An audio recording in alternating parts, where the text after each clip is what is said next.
Welcome to Finding Hope, the End to Suffering. Hosted by psychologist, author, and co-founder of the Colorado Institute for Conflict Resolution and Creative Leadership, Dr. Barry Weinhold, with national radio host, award-winning producer, and inspirational speaker, Patricia Raskin.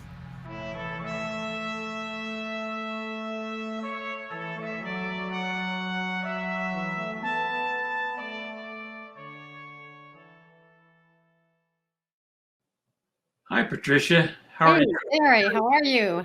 I'm Happy great. St. Patrick's Day. Yeah, happy St. Patrick's Day to you, too. I'm feeling grateful today.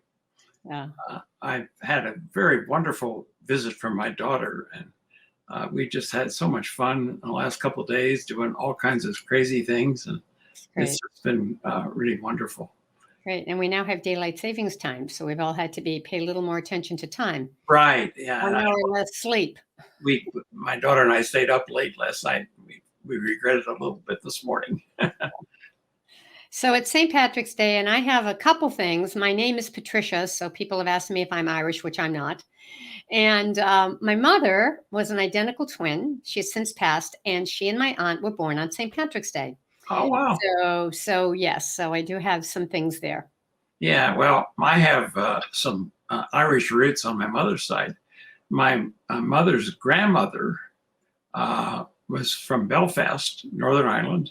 And, when she came over on the boat, she met her husband, who's a Scotch person named William Millar. And after they met on the boat, they got married. And there you go. I wish I'd have been able to talk to them and find out a lot more about that story. Well, it's still all the British Isles, even though it's, different countries. Yeah. Yeah. So it's great to be here today. I really appreciate being your co-host for this very important topic on suffering, which we all do from time to time, right, Barry? I mean, it does cause us to feel isolated and hopeless, particularly what we've been through with COVID. But, it does happen. I mean, from time to time, we're going to experience pain. The question is, do we always have to suffer? And that's where you're an expert, Barry. Yeah, I've spent a lot of time helping people end their suffering in my life as a psychologist and also as a professor sometimes. The show is really going to focus on a number of important facts that are not necessarily well known. So I'm going to just state those up front and so the audience can kind of think about those as we begin our interview with Susan later in the show. The first fact is that basically the human person has a certain learning style, and the learning style of human beings is to repeat anything that happened in our past that disrupted our development in any way, like trauma or abuse or neglect or any kind of event that might have affected the development we had. And so that's that the body remembers all that, even if we don't.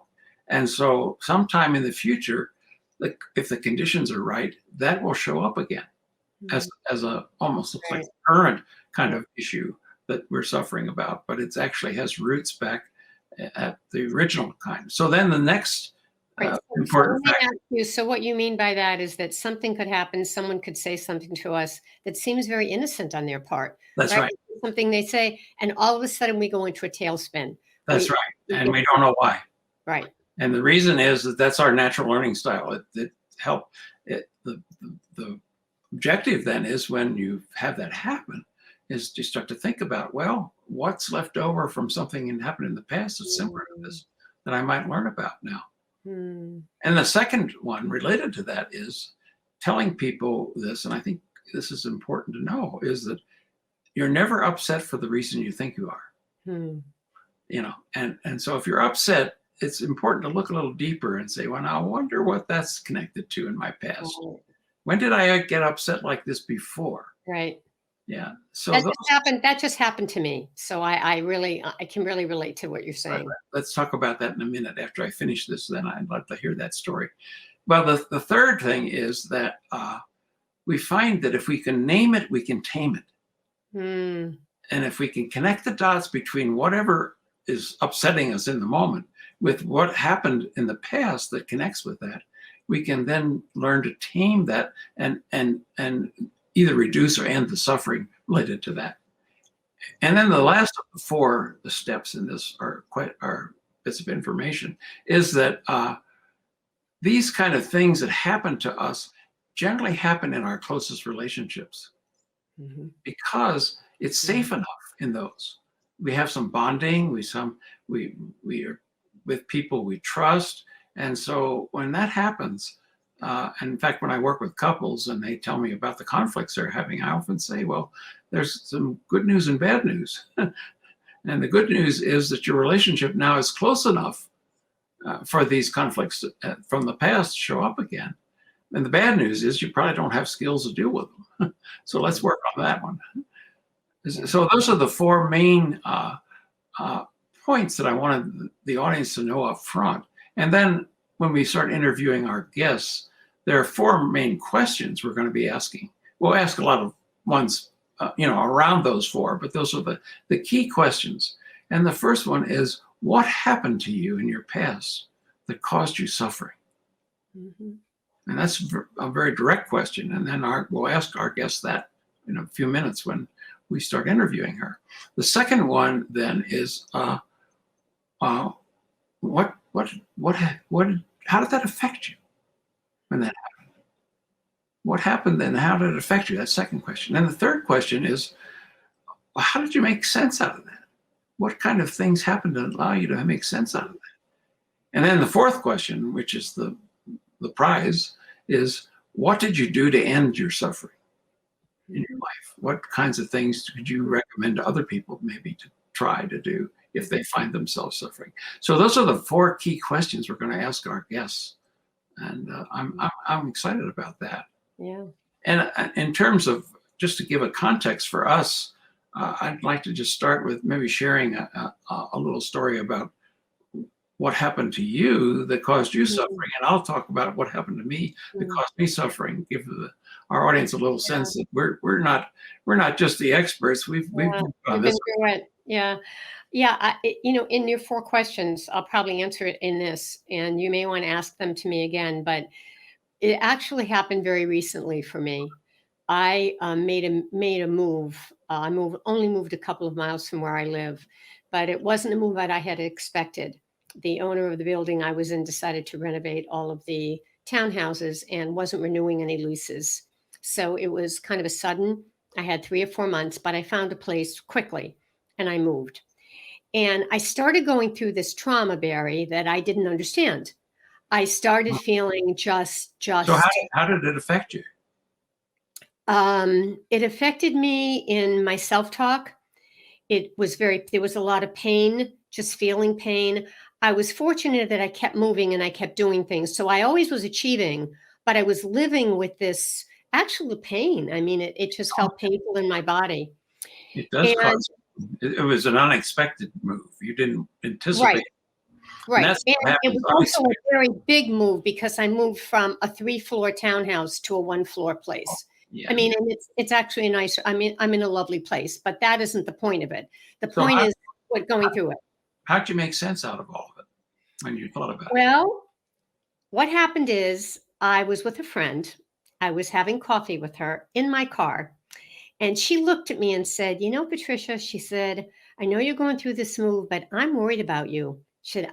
Something's, you're not your perky self, and I'm concerned. Yeah. So when she said that, I started talking. And then all of a sudden I started crying. And then all of a sudden I said to her, I know what it is. I figured out what the root was. I think it was maybe because she asked me and I was able to cry a little bit. Yeah. What I realized what it was that I went through a divorce about 15 years ago. And the crux of the divorce was kind of like, see ya, bye, you're out. And all of a sudden you feel like somebody just put you on the ground and you don't know what happened.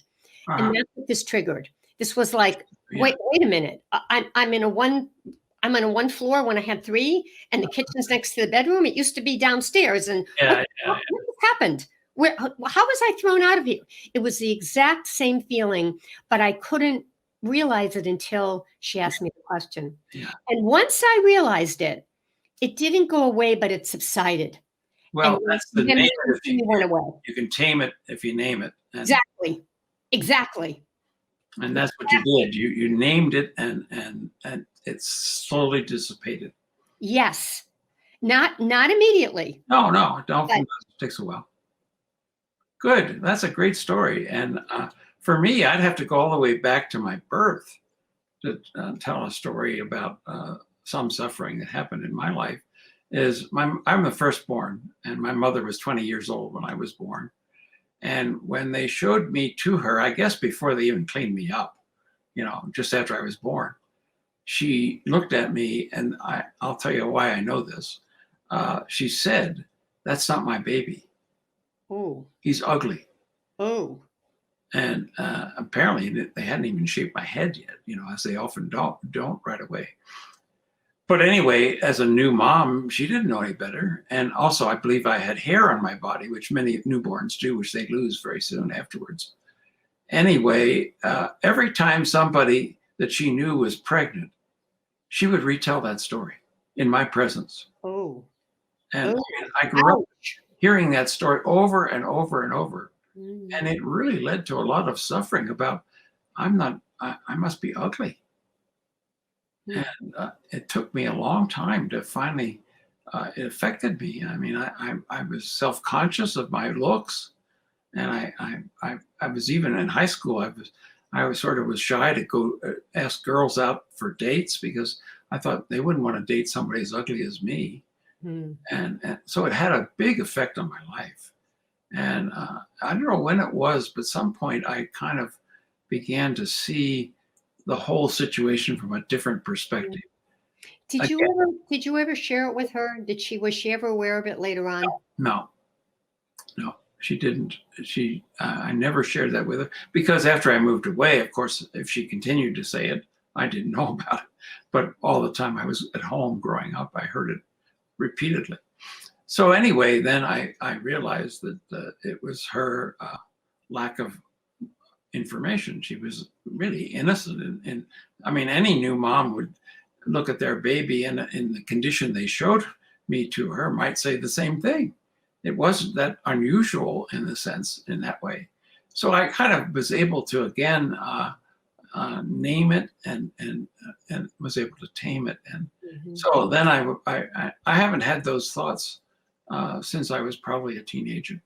Sometime in late teens, early 20s, it all kind of dissipated, and I've never even gone back to that thought again that I'm ugly. So anyway, those are kinds of things. But don't you think, Barry, don't you think this is why we do the work we do, because we've been through it and now we can help other people. And that's why we're doing this program, so that we can share these stories and we can help them and help with healing. I'm open to sharing any stories that would help people understand how this works in their lives as we share how it works in our lives. So I think we should do this every time, and talk a little bit about something that happened to us that led to some suffering and how we dealt with it. So anyway, we have a great guest who's going to come on. Yeah. I want to talk just a few minutes about my book, my latest book. And you were so gracious to interview me on this book already. So no, it's great. See, I got to go over here. Get real. Get real. The hazards of living out of your false self. And basically, the book is about what I see as a very serious problem in this country. And, the false self has two kind of ways to show up. It shows up in a deflated form as a kind of a depressed, victim-y kind of person. And people like that. I'm sure I do. and then it shows up also as an inflated false self.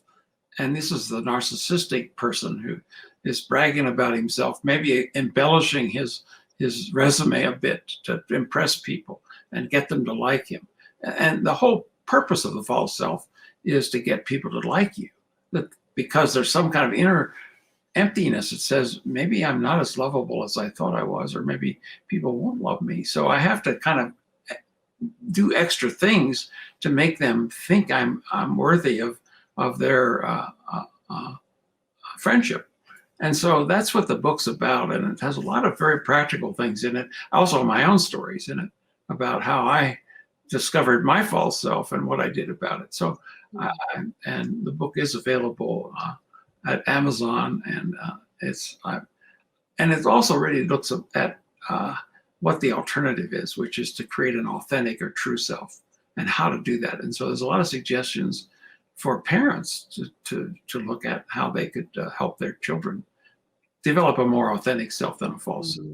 Which is so important today for parenting. Yeah. I mean, it's hard. And particularly with COVID, it's been harder with kids being so isolated. Very much harder. So yeah, let's get to the guest we have. I'm so pleased to have Susan Blue as our first guest on our podcast, because I've known Susan for I don't know how long now. I actually went to her for body work. She is one of the most skilled body workers I've ever met.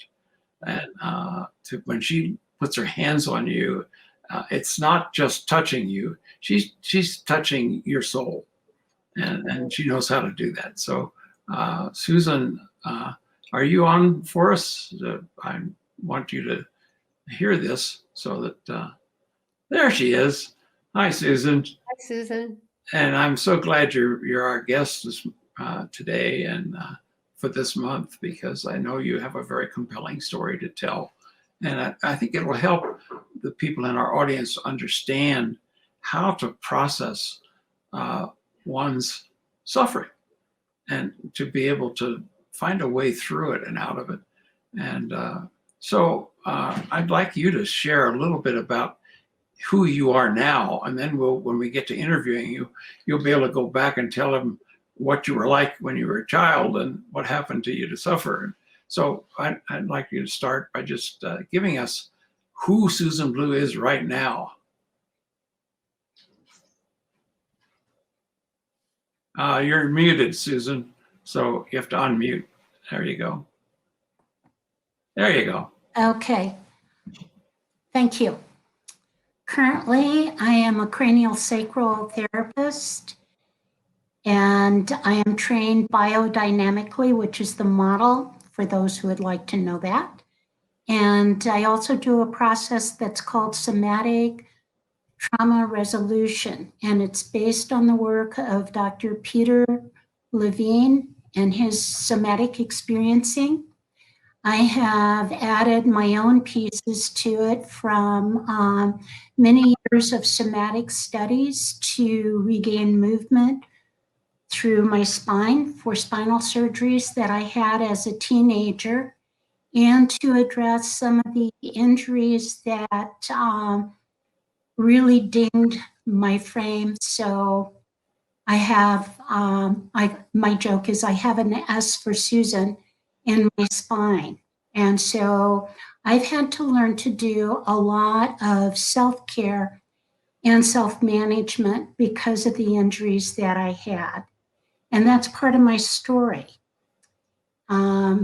So I grew up in mining towns as a young person. Well, let me just ask you a couple of questions before you go into that. I mean, obviously what you're saying is that it's out of your experiences that you learned how important the body was. And then you began studying how to help people access their body in a deeper way. And in doing that, you really were able to now, as a body worker, almost like give back to the people that you're serving, that you know what helped you, and now you're passing it on to others who they can help them. Okay, so that's sort of, and also what you didn't mention that I'm going to just add is that Susan went through our training on trauma-informed care as a practitioner. She became a certified practitioner in trauma-informed care, and she's now applying that in her body work, which is an amazing skill, because the body remembers what the trauma is. If the mind doesn't, the body will. And so you're able to, through your body work and working with your hands, you're able to help people access these traumas that are stuck in their body and release them. You want to say a little bit about that? Well, what you're saying is true. A lot of times what we have is feelings of feeling weird in our body. And sometimes it might be in the chest, sometimes in the stomach, lower abdomen, or legs that don't relax. Those are areas of the body that are holding memories from the past and your ability not to feel safe or not to feel like you can run when you wanted to, or you wanted to fight and you knew that it was not a smart move. And so one of the things that our body does, and this is the process of the nervous system, it'll put us in a freeze state. We can't do what we want, and we're not sure what we want to do next or how to meet the situation. And sometimes we just go through it and we're kind of in a fog. We feel like we might be two places at once or just kind of numb and dumb. And these are really pretty typical things that people feel throughout their life.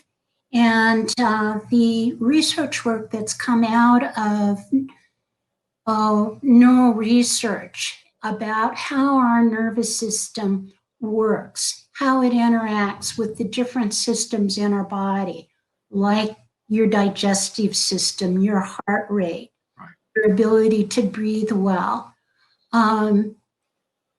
Very good, Susan. I think that helps us understand it. And we're going to now be at the end of our first podcast, and we'll pick it up with the next podcast where we'll start interviewing you and asking you about what happened to you. And as early as you can remember, don't start it yet till I finish, the things that happened to you that caused you suffering. And that's where we're going to start after we take a short break. So that wraps up this first episode of The End of Suffering. Right. With Barry and Patricia. And we will see you back here next week, and we'll hear more of Susan's story. This episode was brought to you by the Colorado Institute for Conflict Resolution and Creative Leadership. Find out more about these resources at weinholds.org. Dr. Weinhold is the author or co-author of 75 books on psychology, including his latest book, Get Real: The Hazards of Living Out of Your False Self, available on Amazon, Barnes & Noble, and more. Patricia Raskin is the host of the nationally recognized program, The Patricia Raskin Positive Living Show, and is currently heard on voiceamerica.com, Apple Podcasts, Spotify, and more. New episodes of Finding Hope: The End to Suffering can be found every Wednesday. If you like the show, please leave a review and give us a rating.